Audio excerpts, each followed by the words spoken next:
Hey everybody, what's going on? I am going to do an introduction of my childhood and somewhat later in life Super Nintendo game collection. I did a similar video with the Sega Genesis, which I know some people found it interesting. So I wanted to show these games. A lot of them are nothing super rare or anything, but if you find it just interesting or if it becomes a hint into what game you might want to buy, I hope this is useful. I hope it's fun. There's a lot of the good old fashioned hits in here, and a few games maybe you've heard of, or maybe you know are out there but you don't know too much about. I'll say a little bit about each game, and I hope it is entertaining and informative for you. So first, let's take out the system, and then I have a literally a crate that I put the games in when I was maybe like 11 or 12, and I still have it. And the games are stacked up there more or less in the order I left them in. Maybe like last time I went through them in like high school. This is the bag. So let's get to it. First is the Super Nintendo itself, or as known as Super Famicom in Japan. And I did a video. I'll put tags for all these things on the video, but I did a mod of this. That's why it's a little nicked up there, where I took off the tabs. Light's not too good. I took off the tabs in there so I can fit the Japanese games in here. As you know, the Super Nintendo, the inside is the same whether you have the US model or the Japanese model. So this is just the usual thing. It's ancient, but it gets the job done, right? It's the SNES 001 model, made in Japan. And what year? Can I see the year? FCCID. It has this extension slot on it, which I don't believe was ever actually used in the United States. It was in Japan. For some add-ons they had there. So put this over here. It's not too yellow. It's I've seen some of these, and they're practically like orange. They've been so yellowed. All right, let's get the actual game crate out. I have some brochures too, which is cool. I can get this out without everything sliding out. Let's see. Sorry if I drop some of these. I apologize in advance. Don't have everything smack on the floor. All right, let's put this down once. It's a bunch of games. I have the HDMI upscaler for this. You've probably seen it used in some other videos. And I'll get to the rest of that. All right, so let's start with the game that essentially is the representative game of the entire Super Nintendo, and that is Super Mario World. This game really is fantastic for a bunch of different reasons. It's a technological showcase first and foremost for the Super Nintendo that really showed at the time what a Mario would look like as a next gen. Nintendo did this really well. Again, later on with Super Mario 64, both Super Mario World and Super Mario 64, from a technology standpoint, represent a moment in video game history of where things have evolved to. It was a fun time to be alive back then, because every new system launched with a game like this that was kind of like a showcase of what the processing power of the new system could do, and semiconductors and everything. The evolution of computers was going so fast over those few decades there, that games like this really meant something. The other thing, from a Mario game standpoint, one would think Super Mario 3 is such an iconic game that you couldn't really top it, but this game did a few things that are interesting. The first and foremost, the introduction of Yoshi as a character who became a fan favorite, but also what Yoshi does in terms of movement in the game as a platformer was unique. And Mario himself got a lot more movement abilities in this. So as a platformer, it's genuinely a step up in challenge and in interesting concepts from Super Mario 3.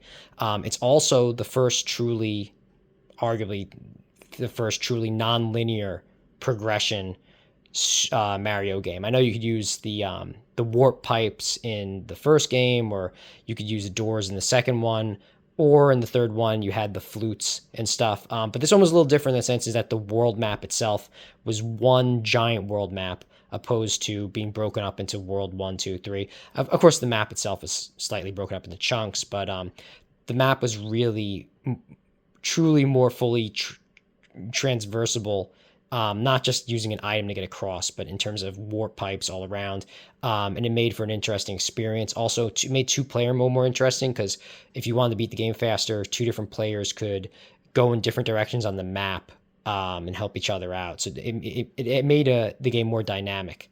And Mario was more fun to move in it. So that's Super Mario World. I could probably say more about that, but I'm not going to do it. Super Mario All Stars. This is the OG one. Much later editions of the Super Nintendo were sold with a cartridge that combined Super Mario World with Super Mario All Stars. This is the one that came bundled with the system. I mean, you could buy it separately also, but this Super Mario All Stars, one thing that's notable is it has the Lost Levels, which is the real Super Mario 2 game that wasn't released in the United States because it was deemed to be too hard. Although Super Mario 2, which is called Super Mario USA in Japan, itself is actually ridiculously hard too, but mostly because the mechanics are just kind of bizarre. I did beat it once, and it's really.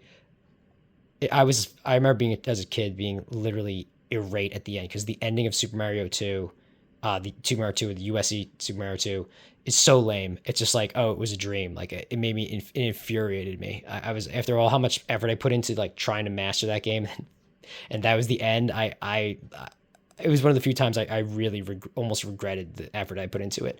But in terms of Super Mario All Stars, this is great. This was actually really, as a business decision, this was brilliant on Nintendo's part because it let kids who weren't old enough to play the first three Mario games on the original Nintendo, maybe they were just babies or whatever, they got to play the old games.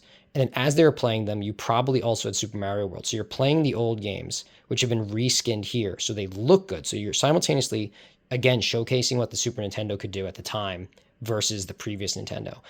But the mechanics are the old Nintendo's mechanics.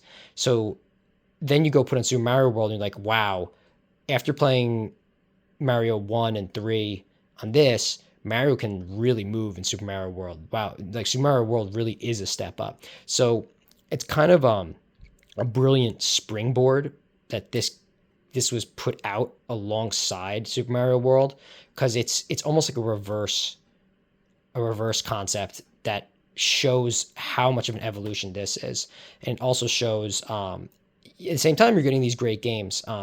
Super Mario 3 may arguably be considered the best Mario game of all time just because it's so iconic. And Super Mario 3 also really pushed the boundaries of what the original Nintendo could do because it was already kind of tapped out technologically by the time Super Mario 3 came out. But there's one of the things that's really nice about Super Mario All Stars is it was one of these early package games that let you save your progress, which you couldn't do essentially for the most part in the old Famicom original Nintendo games. This is really a lot of fun to play. In some ways, it's almost you could go hardcore and go get the old games for the original Nintendo, but this is just more enjoyable. It feels the same. It really the rebuilds of the games in this are really, really good. And you can play the real Super Mario 2 on this, and it's hard. It's also just kind of it's almost frustrating for the sake of frustrating, but it's worth a play. All right, so we got those two. Do it like this. What else we got here? I'm gonna stick with the Mario games. Next is Yoshi's Island. This game, it's almost slept on, despite the fact that it's really famous, because it's hard to appreciate just how good Yoshi's Island is. The mechanics are great. The way Yoshi moves is great. The hand-drawn graphic style in this was mind-blowing at the time. The next time I was blown away by a graphic change in video games of this type, like the artistic hand-drawn nature being recreated digitally. The next time in a video game where that really struck me was when I first played I'm getting games confused. When I first played Jet Set Radio, or it was called Jet Grind Radio on Sega Dreamcast. This game, Yoshi's Island and Jet Grind Radio, this game with the hand-drawn sprite look, and Jet Grind Radio, which was arguably the first really notable full concept game with with cell shading graphics. These two games stick in my mind as someone who grew up in that era of video games as real. Those are also monumental moments in the history of video games in terms of graphical expression. But Yoshi's Island is just a great game. I mean, there's a reason it's called.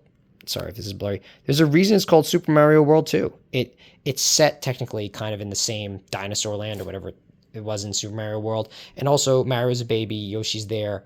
But the things, the way Yoshi moves, the whole egg throwing mechanism where you have like a trail of eggs behind you, the battles with the the foreground, background battles and stuff.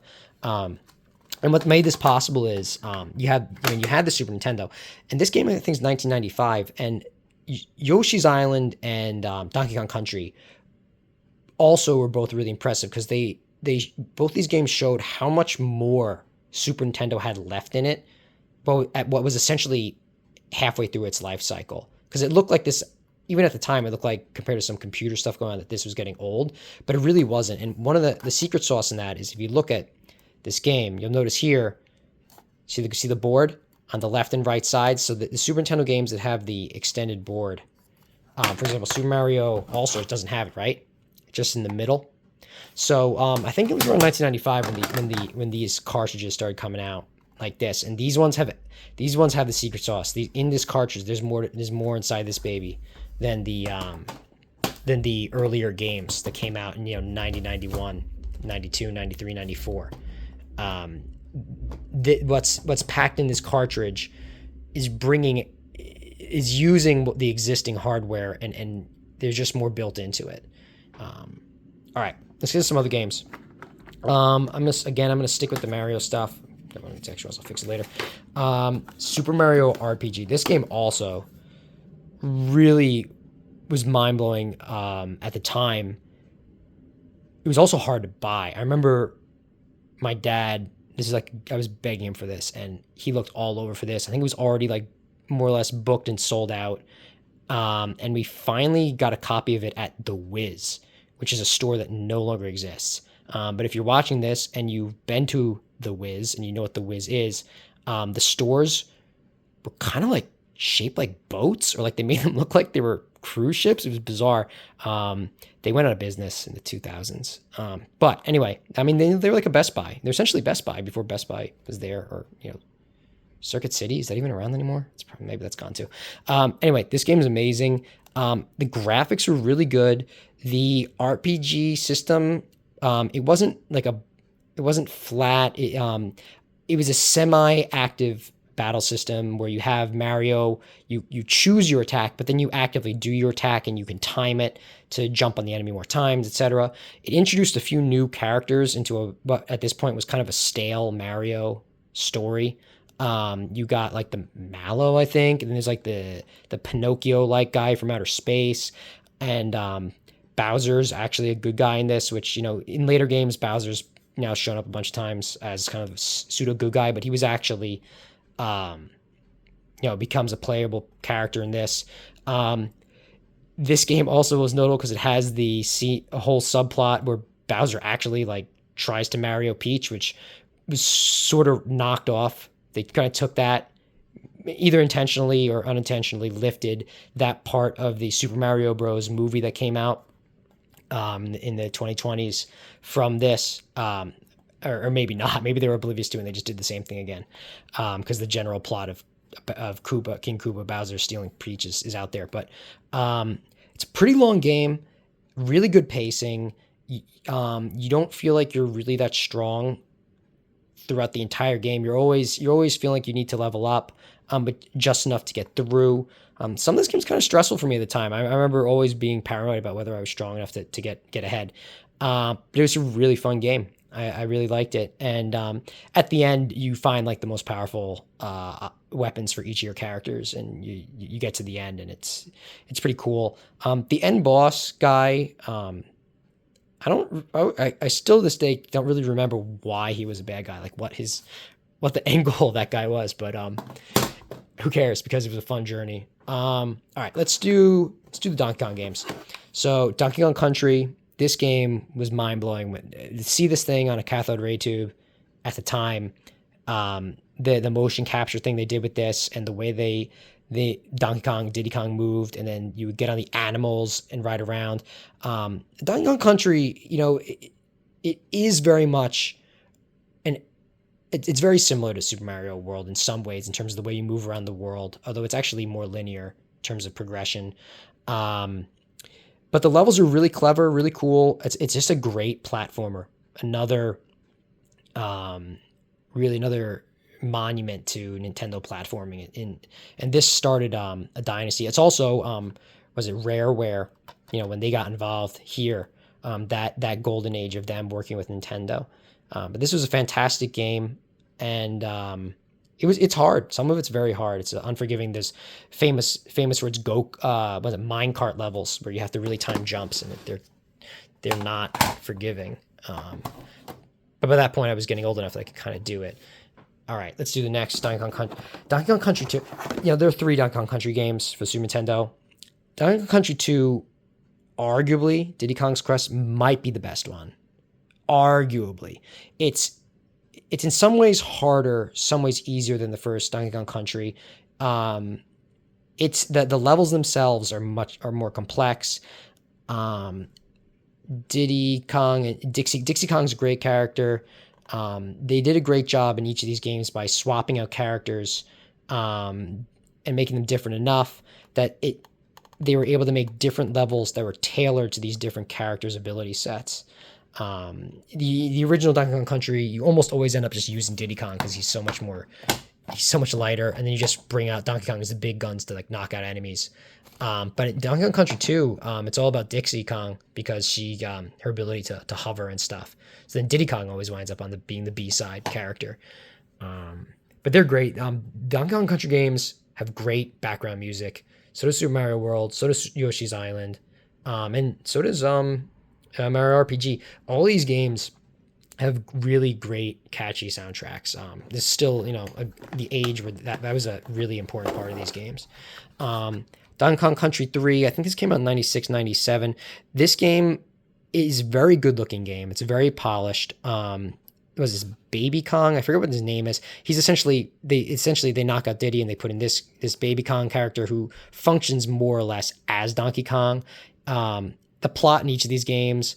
This one, you're getting your bananas back. This one, Donkey Kong gets kidnapped and then you're saving him. And in this one, Donkey Kong and Diddy Kong get kidnapped and you're saving both of them. This game is interesting. The world map in this is a little different. This one, the first one, you're just moving around like Donkey Kong's island area. This one, you're going to the top of this giant mountain. And then Donkey Kong Country 3, it's like you're in this weird, it's almost like New England-y community. It's cool. You do get the ability to get a boat and stuff and find other levels. It's the most non-linear map compared to these two. Significantly less linear. And if the last real Donkey Kong Country game that's unique and is sort of a sequel to this is actually the Game Boy and also re-released on Game Boy Color. I think in Japan only. There is Donkey Kong Land 3, which is a sequel to this, all with unique levels, and that's a good buy if you're looking for a Game Boy Color game to play. Donkey Kong Land 3, and the time trials thing. That shows you where they would have gone if there was going to be a fourth one, but there never was. Okay, I'll save the manuals for after this. All right, Mega Man X. I love this game. Oh, God, the music on this was so awesome. Note, you can tell it's old because it's got the old Capcom symbol. This is when Capcom was white text on red background. I still get chills when the music comes on this. I played this game to death. Spoiler, the way to beat this game is you use the incredibly useless power-up, which is like this big round blue ball, and you'll just destroy the end boss. Because if you try to seriously fight him, you'll get destroyed. This game had great graphics. The whole idea of Mega Man getting his suit powered up, so much fun. And I just love this. My friends love this. Everyone I know loves Mega Man X. It's a great game. Okay, so Here's Mega Man X3, which leads me to my comment that one of my greatest regrets was not getting Mega Man X2. It's a really hard to get cartridge now. Even at the time, you couldn't even get your hand on Mega Man X2 because I don't know why there was only one. There was one holiday season where these cartridges were in stock for Mega Man X2, and that was it. They never Capcom decided they weren't doing a reprint. I don't know what it was. So when Mega Man X2 sold out, that was it. And the only way anybody could get it was to go to a video store, like a Blockbuster or your local, mom and pop Blockbuster place. If they had Mega Man X2, that was the only way most folks would play it, myself included. Mega Man X2, graphically, X2 is a big step from Mega Man X. It's not, and it's much more non-linear, and that continues in Mega Man X3. X3 is much closer to Mega Man X2. The bosses in it aren't as cool as X2. But the game's a lot longer. The post game after you beat the first 8 levels is pretty long. You can really power Mega Man up a lot in this. You can play as Zero for this one in the first time, which is really cool. And Zero's awesome, although you can choose to essentially kill off Zero at different points yourself intentionally. There's also these random encounter mid-level bosses who either you can defeat them earlier in the game or you can try to avoid them to fight them later in the game. So you can trigger this thing where Zero comes in and dies and gives you his sword. There's also Golden Mega Man in this, if you know how to get him, which really makes the game easier if you know how to do it. Because if you get Golden Mega Man, you can just stand still and let the game run essentially, and your health will go climb back up. And then once it hits max, it'll fill up all your E-tanks, which you use when you're hurt to refill your life. The end boss is pretty hard on this. It's a fun game. The music's good on this. I just really wish I had Mega Man X2, but can't have everything we want. You can still get Japanese copies of X2 a lot cheaper than US X2 copies. Mega Man X2, I know it goes for over probably $200 plus. I do have one this is a real B-side Mega Man game, but Mega Man Soccer. I don't know if any of you guys even know. Many people probably don't even know this exists. You can see it has 1917. This, I had my eyes on this. Super Video. I had my eyes on this for years when it was at Super Video. I rented it a few times, and when that place was going out of business, high school me was there, and I bought this thing, and I have it. Mega Man Soccer. You're playing as the old school Mega Man. You can see that even the way Mega Man's drawn is old. It looks like Mega Man on one of the old original Nintendo cartridges. I don't have Mega Man 7. That was another one I had to rent to play. I remember seeing it in the store, but I was too young to have my own money to buy Mega Man 7. Mega Man 7 was a good game too. I don't have it here. Rockman and Fort never came out in the United States. I do have it for Game Boy Advance, but apparently the Japanese version on Super Nintendo is better. Okay, so those are all the Mega Man games, all the Mario games, Donkey Kong Country games, all the Mega Man games. All right, now we're getting to some more obscure ones. This is Tiny Toon's Buster Bust Loose. Really fun game, good music, punishingly difficult sections of this game. It's unique because you have to use this Buster the bunny. He runs. You have a dash move, and you have to memorize the levels in this game because there are multiple sections where the screen starts moving on its own, and you have to dash perfectly, avoiding and jumping over everything so that you don't die because the screen either moves beyond you or you or under you essentially. A lot of the levels scroll on their own. You have to keep up with them. I almost gave up on this game because I couldn't figure out the last level where it's like a Star Wars theme and there's these explosions that happen. And it was as simple as to defeat it is as simple as you just have to stand in front of these panels. And as long as you're standing in front of one, the blast doesn't hurt you. You can get to the end of it. It was actually my friend who figured that out and then finally beat the game. All right, we Bust Loose there. What's another one? Should we do? All right, we'll do Power Rangers. This game. It's actually my little brother's game. I gotta get back to him. This game, listen, you could play the masterpiece that is the OG Mario Kart, or you could play this extremely obscure Power Rangers Battle Racers. It handles really good. It's a obviously it's a Mario Kart clone. The levels are decent. The music is not memorable. It handles surprisingly well. Like the characters in this handle like the karts do in Mario Kart to its credit. But the characters are all pretty bland. They're all essentially the same character model with different colors.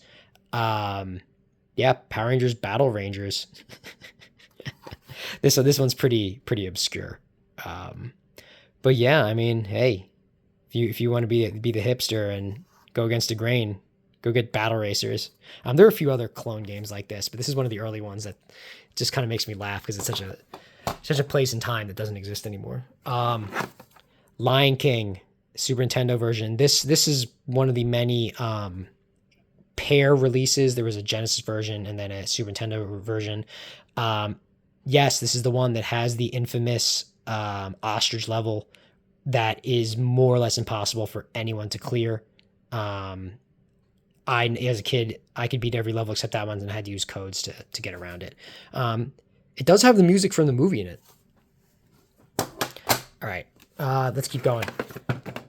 The Magical Quest, Mickey Mouse Magical Quest. Apparently, there's multiple of these. Some of them got released in Japan and didn't come out here. This is another one that I don't know when. I think I bought this one later on myself.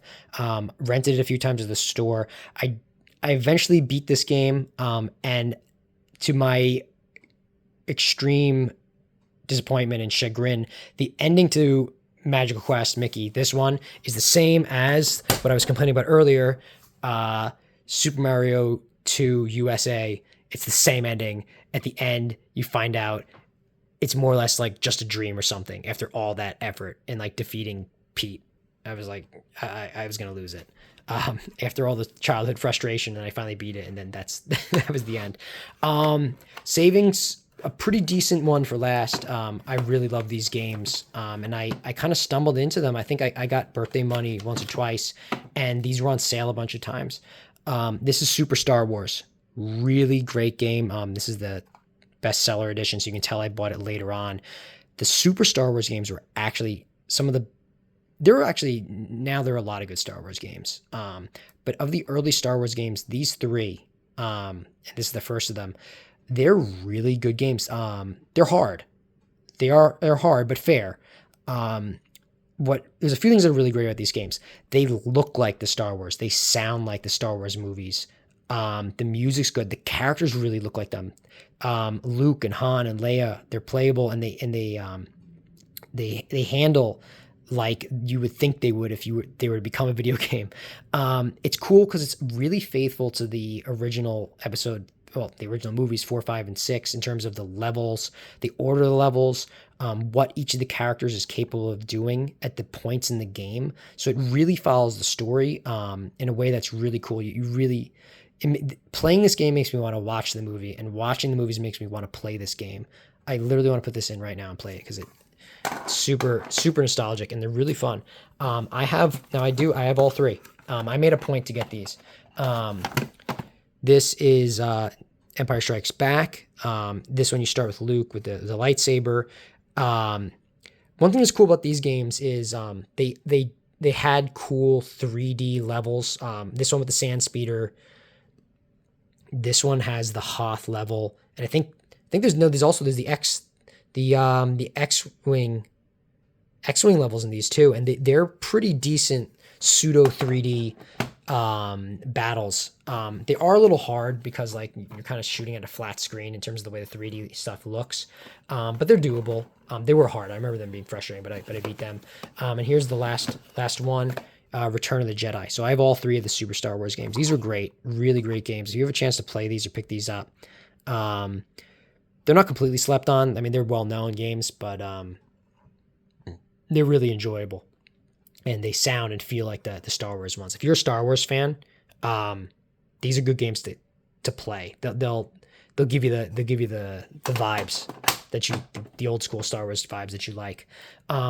So there you go. That is all my US games I have. Now, I do have two from Japan, which you might have seen in the other videos. I can put links to them in. This is Sailor Moon, Another Story. This one's an RPG. It's fully scripted by Takeuchi Naoko, who did Sailor Moon. So it fits, I guess it comes after Sailor Moon S or Sailor Moon Super S. I'm not sure. I haven't really played it since I did the video. But it's cool. And then I have another game from Japan. This is also a Sailor Moon game. And this is Sailor Moon Jogai Ranto, which is actually really awesome. I enjoy it more than that. And it's a clone of Street Fighter with this Sailor Moon characters. And it handles really good. It's cool because it's fully voiced by the anime cast.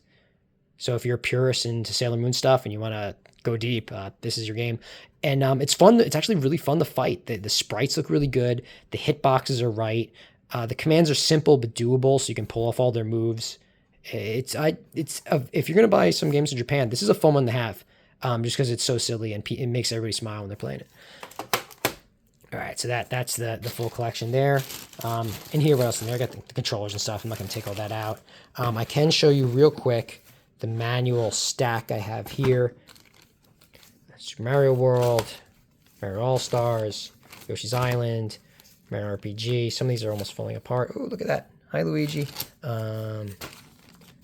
There is Lion King, Mega Man X. You can sell some of the games. Some of these I don't have because I didn't. Oh, that's really cool. See, look at these old school toys. You see that? I had some of these. They're from the Mega Man TV show. Really date myself. I had Mega Man and the dog. Forgetting the name of the dog. I think I had the Chop guy too. These are cool toys. Super Star Wars, Empire Strikes Back, Donkey Kong Country, Donkey Kong Country 2, Donkey Kong Country 3, original Super Nintendo box. Oh, hey Mario. That was back when you could call them for service. Kind of sort of do that. Oh, this thing. I wonder if I think this might be somewhere. This thing, before there was Rumble Packs, there was something called the Aura Interceptor, which was literally a giant backpack that you connected to your TV and shook from the sound that came out of the old TVs. This thing was literally painful. It was like an evil massage chair that like attacked your body physically. If you can find one of these online, see how this thing worked? I think it didn't matter. You could use it for the Genesis too. You just plugged it in there. I do remember specifically rented, I think it was like Chopper Attack. There was some game for Super Nintendo where you had like a helicopter, and my dad rented it, and we put that vest on, like, and you could feel like the blades of the helicopter chopping. It was an interesting concept, and eventually Nintendo did the same thing with the Nintendo 64 with the Rumble Pack. So I hope everybody enjoyed this introduction. This video has gone over 30 minutes, but these are the games. I do wish I had a Link to the Past here because it's a game I played and beat, but it was one I borrowed from my friend. Same thing with Mega Man X2. But if you're looking for fun games, I think maybe if you haven't played maybe the Super Star Wars games, some of these obscure like Tiny Toon Adventures, there's a lot of Super Nintendo games out there that are pretty good. What was great about the time of the Super Nintendo and Sega Genesis is you had A-tier games, but you had a really, really deep B tier, a broad, massive B tier selection of games that were out there. I mean, there are plenty of games worse than that, but even more so now than today. Although maybe that's unfair today because there are a lot of decent indie studios out there. There were so many games for these systems, in what really wasn't that long of a time. But it was really a fun system. Genesis versus Super Nintendo, which is better. I mean, everybody has their thing.